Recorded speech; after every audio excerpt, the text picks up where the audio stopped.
চোরের 10 দিন আর গৃহস্থর একদিন। চোর, চাবস্তি, ভোট চুরি, একমাত্র দুর্নীতি করে সরকার পদবিতে টিকিয়ে ধরে রাখার মতো দুই ব্যক্তি রয়েছে। এক ইন্ডিয়ার মোদি, মানে নরেন্দ্র মোদির কথা বলতেছি, আর দ্বিতীয় হচ্ছে আমাদের হাসিনা সরকার। তবে সমস্যা নাই, ওই যে বললাম গৃহস্থর একদিন, সেই গৃহস্থর একদিন ইন্ডিয়াতে এসে গেছে। নরেন্দ্র মোদির এবার পালানোর পথ নাই। আমি যেমনে হোক সরকার পদবিতে ধরে রাখবো। আমার পদবি আমি ছিনাতে দেব না। আমি যেমনে হোক, চুরি হোক, ডাকাতি হোক, ভোট চুরি করে হোক, আরও যত বুদ্ধি হোক, আমি সব কিছু প্রয়োগ করে দরকার হয় সরকার পদবিতে থাকবো। তা পদবি ছেড়ে দেব না। পদবি ছাড়লে আমার জীবন শেষ হয়ে যাবে। একমাত্র এই দুই দেশের জনগণ যদি একটু চায় যে আসলে ভালো সরকার আসুক বদলে, কিন্তু তারা এখন চাচ্ছে, অনেক পুটকি মারা খাইছে, এখন জনগণের সহ্যের বাঁধ ভেঙে গেছে। তাই নরেন্দ্র মোদীকে আর চায় না জনগণ। ঠিক আছে, যদিও প্রথম থেকে চায়নি, তবে এবার কঠোর। প্রতিবারে জনগণ এরকম প্রতিবাদ করে, তাদেরকে ঠেকিয়ে কিন্তু নরেন্দ্র মোদী আমি সরকার হয়েছি। ঠিক আছে, আমি টেকনিক শিখাই দেই বাংলাদেশ প্রধানমন্ত্রী হাসিনাকে।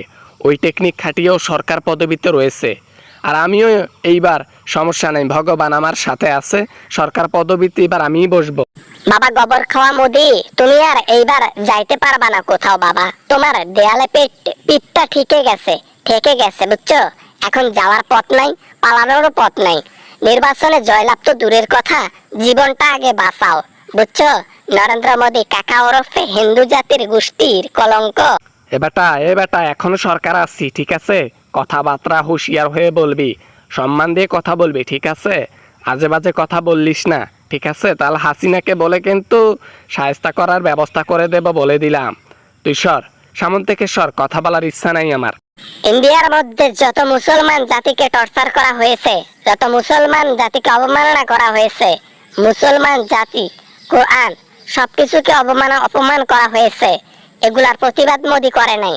উল্টো প্রতিবাদ তো দূরের কথা, উল্টো আশ্বাস দিয়েছে অন্য ধর্মকে, মানে হিন্দুকে, যে তাদেরকে তাড়ানোর চেষ্টা করা হোক।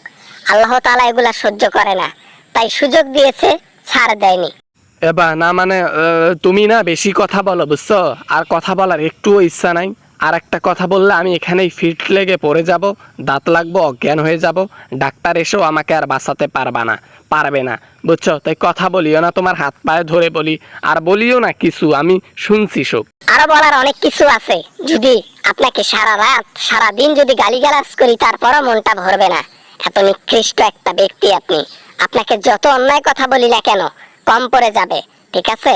তাই সমস্যা নাই, আপনার বিদায়ের ঘন্টি বেজে গেছে। আজকে আপনার, পরের দিন আমাদের দেশেরটা। আসসালামু আলাইকুম গাইজ, বন্ধুরা। আশা করি ভিডিওটা ভালো লেগেছে অ্যান্ড অনেক এনজয় করেছেন। নরেন্দ্র মোদীর দেশের মধ্যে ক্ষমতা হারাতে চলেছে, তাই তাকে নিয়ে একটা ভিডিও করলাম।